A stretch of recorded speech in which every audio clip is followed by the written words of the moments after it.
What's up, YouTube? As y'all know, my Golden State Warriors got bounced by the Wolves in 5 because Steph Curry was out. If Steph Curry played, we would still be in easy finals favorite. I don't care what nobody say. But we're going to be reacting to the Golden State Warriors perfect offseason plan for this offseason. So, yeah, let's get straight into this. Let's go. There's not be no dumb stuff. Welcome to the offseason. Well, I guess we're about 2 days in now, but you get the deal. We're doing perfect offseason We should still on today's be show, in right breaking now, down some Warriors offseason moves that could put them back in contention. After losing the second round of the NBA playoffs, they could just add a couple more pieces around the edges here, and I think they could be a serious title contender in 2026. Before we get into all of it, though, if you want the Warriors to crush this offseason and make some moves that get them back to one of the top teams in this league, hit that thumbs up icon, like today's video, and we can get right into it. All right, let's set the stage a little bit, because before we make these moves, we've got to make sure the Warriors are able to make these moves. And going over their finances here, honestly, compared to their counterparts, especially those teams who were competing with them in the second round of the playoffs, they're in a pretty opportune spot this offseason. Only $171 million committed to 2025-26, and that is over the salary cap, but it is below the luxury tax threshold. They're about $16 million below that at this point, about $25 million below the first apron, and over $35 million below the second apron. So they're in a pretty solid spot with some flexibility financially to where they can make some solid moves. I just heard Draymond Green because of that, they have a plethora of pending pending free agents, including the big story and the big domino to fall this offseason in Jonathan Kuminga, and he is a restricted free agent. So what that means is Golden State is able to match any offer that he would sign from another team to bring him back. Gary Payton II and Kevon Looney are unrestricted free agents. Meanwhile, Quinn Post, Guy Santos, just those two are Gary both Payton, team Quinn options. Post, Guy Santos. Pat Spencer is going to be a restricted free agent, as well as Taron Armstrong, who we never really saw in the Warriors rotation. He's spending his time in Santa Cruz. And then Kevin Knox and Braxton Key's contracts have expired as well, as they were just for the end of the season. Now, where does that leave the Warriors? Well, it leaves them with a couple of exceptions that they can maneuver around. And this is how teams are able to be over the salary cap and still sign a bunch of talent around the league. The Warriors are not over the luxury tax, so they will get the non-taxpayer mid-level exception, which is $14.1 million. They will also receive the biannual exception, which is a $5 million salary that they can give out. Teams don't get that. Teams get that every 2 seasons. They have 2 trade exceptions from Kyle Anderson and I believe one more. I forget who that one is. But an $8 million trade exception, nearly $9 million. That's going to be the one that Golden State could pick up an impact player with. They also have a second-round exception where you could sign your second-round pick, and the veteran minimum for those low-level contracts. Maybe Golden State could find a diamond in the rough. But before we get into the perfect offseason, the moves that I think need to be made for Golden State, do you believe in the Warriors front office? Not Joe for Lacob, real. Mike Dunleavy, even Steve Kerr, Steph Curry, and Draymond Green and Jimmy Butler might have some input as well. Do you believe in the brain trust that is running Golden State right now? Why for yes and for no? We need a big, bad. Okay, the rumor is that Steph Curry is pissed. He's not happy that Golden State could not win a game without him in the second round against the Minnesota Timberwolves. So what does that mean? Steph is going to be pushing them to improve this roster heavily. And the reports are that probably won't be a swing for a big-time superstar, i.e. Kevin Durant, i.e. Giannis Antetokounmpo. Those type of names might not be in the cards for Golden State because they are very happy with what they saw after the Jimmy Butler trade and the pairing, the 1-2 punch that he and Steph have shown Golden State fans so far. And that also kind of means that Draymond won't be involved in any offseason trades. I don't see Steph being in a position where he'd be okay with getting rid of Draymond. And all that kind of means that Giannis is probably off the table, and there are rumors and reports going out right now that Golden State is not looking to pursue Giannis Antetokounmpo this season. So he will not be a part of our perfect offseason this time around. You probably have to include one of Jimmy or Draymond to get that done. And even then, I'm not so sure that Golden State would be at the top of the bidding war for the Greek Freak. So let's get into it. Perfect offseason. Number 1. Like I said, he's the top domino to fall. Sign and trade Jonathan Kuminga. You cannot let this guy walk for nothing. Listen, I said you should have traded him before the season if you weren't going to give him that contract extension. Whatever, they wrote it out, and they're probably going to pay the price because of it. Not going to be able to get an impact player, or at least a guy who maybe they would have gotten to the caliber before the season started. The issue with Jonathan Kuminga is there is a crossroads with this organization. It doesn't seem like everybody's on the same page about Jonathan Kuminga. What we know is that Joe Lacob is in love with Jonathan Kuminga. He was a part of the reason the Golden State drafted him, and he's a part of the reason the Golden State has not traded him to this point. Mike Dunleavy and Steve Kerr, on the other hand, well, the jury's kind of out on them. We know Steve Kerr isn't super keen on Kuminga's on-court fit with Butler and Draymond, and especially with Steph Curry. Dunleavy is a little bit on the fence. He's talking about, he's being very coy in his exit interview today, talking about it would be great for Jonathan Kuminga to be a part of Golden State's long-term plans. He said the same thing about Jordan Poole. So I'm not all too worried about Kuminga's, what Dunleavy is saying to the media at this point.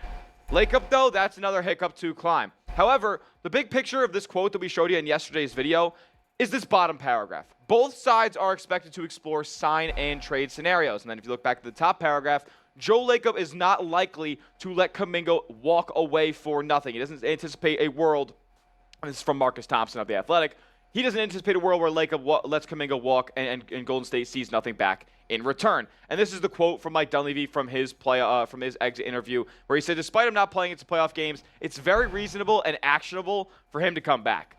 It doesn't seem like, nowhere in this quote does he say, we want him back. He is definitely a part of our future plans here. It's reasonable and actionable, which means it can happen, but it's probably not going to happen. And more evidence suggesting that is Jonathan Kuminga going full ghost on his Instagram right here, blackening out his profile picture. It seems like this marriage is coming to a close, and it didn't work out. And I wish the best for Kuminga elsewhere. It doesn't seem all that likely that he's going to play another game as a member of the Golden State Warriors. So some sign and trade options. Let's start with this one.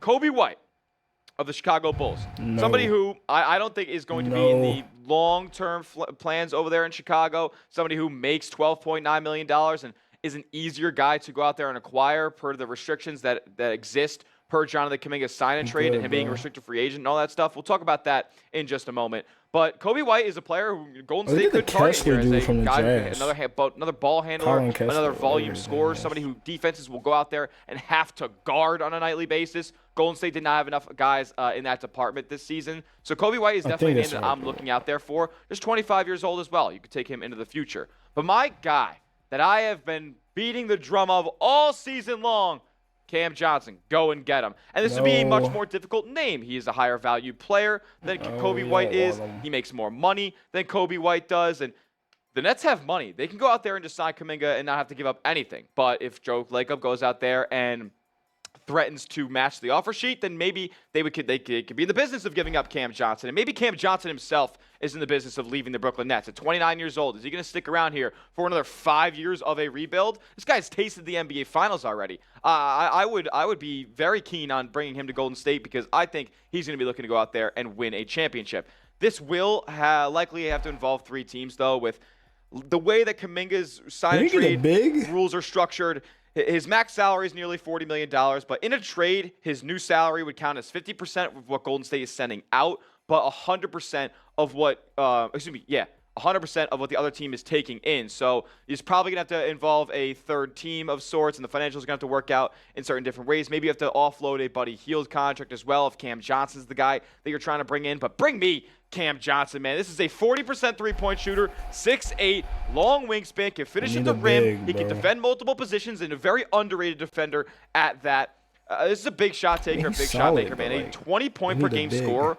And a real 20-point per game scorer. Somebody who can go get his own jump shot. Not Jonathan Kuminga, who really just doesn't fit that well in the flow of the offense. Pound dribble, settling for mid-ranges, to contested shots at the rim. No. Cam Johnson takes good, effective, and efficient shots. And that's somebody that I want in this Golden State motion offense. I'm all in on bringing Cam Johnson to the Golden State Warriors by any means possible. And I think that's with the Jonathan Kuminga sign and trade. Next move. Trade another one for Daniel Gafford. And look, this isn't going to be the easiest trade to pull off, but Golden State, they're in the market for a center per Shams Charania. Here's what he had to say about Golden State's offseason plans. He says the Warriors will be incredibly aggressive in the marketplace to go and find help to continue to retool that big three of Steph, Draymond, and Jimmy. I'm told their priority is finding a playmaking wing defender or center to add to this group. Playmaking wing defender. That sounds like a really, really good basketball player, and there aren't a lot of those that exist out there. But there are some reports about Daniel Gafford, and with Golden State looking to add size, which they need to go out there and do, Gafford's a guy who I'm willing to bring to Golden State to start at that center position. And per Michael Scotto, who's an NBA insider, Gafford's a trade candidate with him wanting to make a little bit more money from the Dallas Mavericks. They might not have that in their plans or on their books, so maybe he could be a Golden State candidate. And Tim McMahon, who's really, really tapped in with the Dallas Mavericks, says Gafford wants starting center money. Right now we're just focused on trading for him. We'll worry about that more down the line. Daniel Gafford is a walking 15-10, and I honestly, he didn't have the best season in 2024, 2025. Where? But I think he's never averaged more than 15 points or 10 rebounds. He has Derek Lively breathing down his shoulder down there in Dallas, and his minutes have been compromised as a result. I think he can really go out there and take the next step in his career. Just 26 years old, Gafford is, and if you get a guy who's putting up good rim protection, good rebounding, both on the offensive and defensive glass, and double-digit points as a lob threat for Steph, I'm in every single time. And look, this trade idea that I'm throwing out there, Jeffrey Cooperstein, longtime Mavericks fan, is in the producer seat right now, and he says it's a terrible offer. But what I will say is unprotected first, and the Mavs, they're going to be they're going to be in the Cooper flag market very, very soon here. And with their aging veterans, might as well recoup more draft assets. Maybe Dallas can get Mike Dunleavy to negotiate something after the Steph, Jimmy, Draymond contracts are up. And this is Dallas the worst trade I've ever seen. Very valuable first-round pick down the line, and then you give Moses Moody away to match the salaries. I don't know. It could be the move. Nickeil Alexander-Walker for the mid-level exception is my next move for the Warriors this offseason, because this is the playmaking wing defender that you got to go out there and get if you're Mike Dunleavy. This is a guy who has played multiple long playoff runs in a row. I think somebody who's going to contribute to winning on both ends of the floor. A 10-point-per-game scorer, so just you're looking at a top-tier role player here.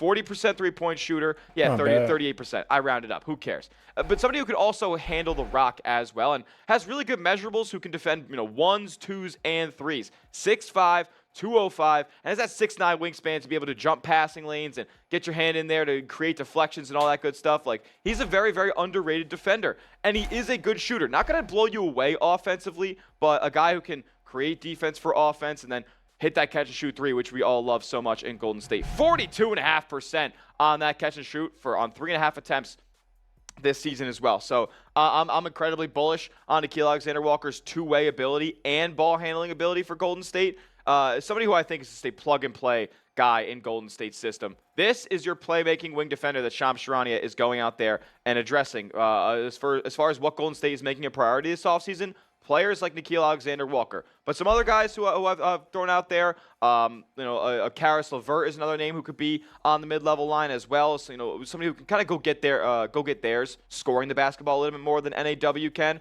But I like Alexander-Walker for that two-way ability and the ball handling as well. Next, for the third trade of the Warriors offseason here, because I think that a lot of NBA teams with this new CBA and not a lot of financial flexibility go out there and outright sign guys. A lot of trades are going to come this offseason. So, Goga Bitadze is my next name for Golden State, the rim-protecting, underrated playmaking center in Orlando. And this is where Golden State would use the $8.8 million trade exception that they do have. And Bitadze currently makes $8.3 million. That would slide right in. You attach a pick, and boom, bada bing, bada boom, Bitadze is in the Bay Area. This is a player who can come off the bench for you and play 20 minutes a night if you're Golden State. Like, not somebody who's going to overly threaten Daniel Gafford's starting spot, something that he's very keen on. So you bring in Bitadze to be that backup big and somebody who gives Draymond Green the ability to have a lot of restability and not play a lot of minutes at that center spot where he played a ton this season. Bitadze is a very smart player, somebody who's gotten better every single season, who just got a multi-year contract from the Orlando Magic, and he's put up good numbers and good production on both ends. I think this is a home run signing if you can make it happen with Orlando.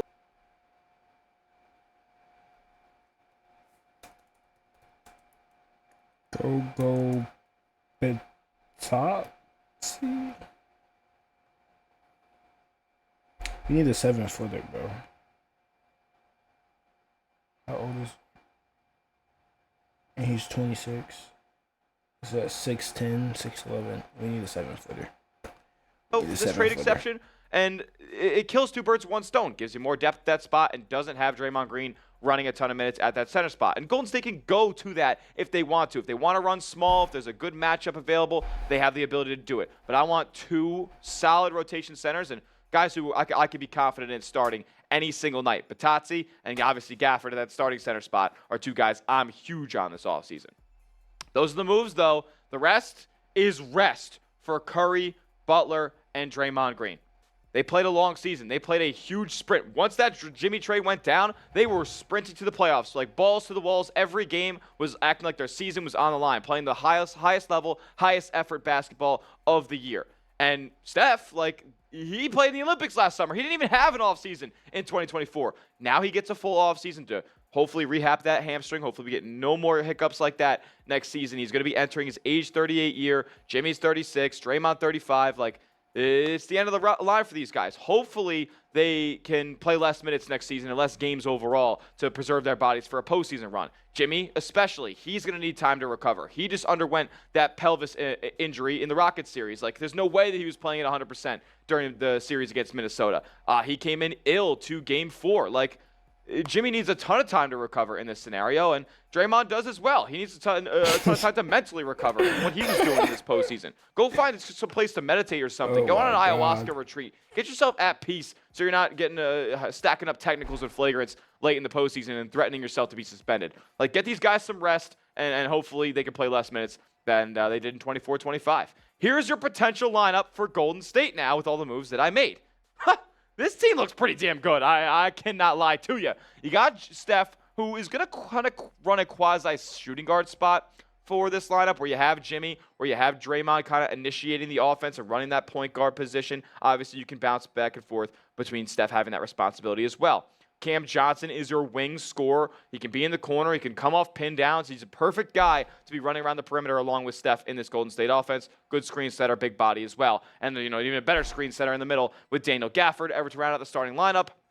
You have Nickeil Alexander-Walker, Brandon Pajemski, Buddy Hield, Quentin Post, and Guy Santos coming off the bench. This team is exponentially better than last year. Suddenly you're a big team now. There's legit size to this roster, legit length and defensive versatility to this team. I love everything about it, and you know what? You can hate on me in the comments if these are some whack names, if you think this is going to work financially. I know it's going to be close, and guess what? If it's close, these NBA teams can figure it out. Now you can afford to rest your veterans some nights. You have Cam Johnson, who can go off for 25, 30 any single night. You have Nickeil Alexander-Walker, who can handle a lot of ball handling duties off the bench. Pajemski started a bunch of games this year. He can play big minutes as well. I think this puts Golden State in a position to get a middle-of-the-pack playoff seed, avoid the play-in, and then go make a run for another title for Steph and Draymond. Grade my perfect Warriors offseason. Let me know what you guys thought about the moves I made for the Dubs. A, B, C, D, or F. I want to hear from you guys. Did I do good? Did I do bad? If there's another name or somebody you want to swap out for one of the moves that I made, let me know that as well down in the comments section. And make sure you are subscribed as well. We're going to be covering your Golden State Warriors like nobody else on YouTube this offseason. Daily content. All the rumors will be covered. So hit that sub button to never miss a thing. And as always, let's go Dubs.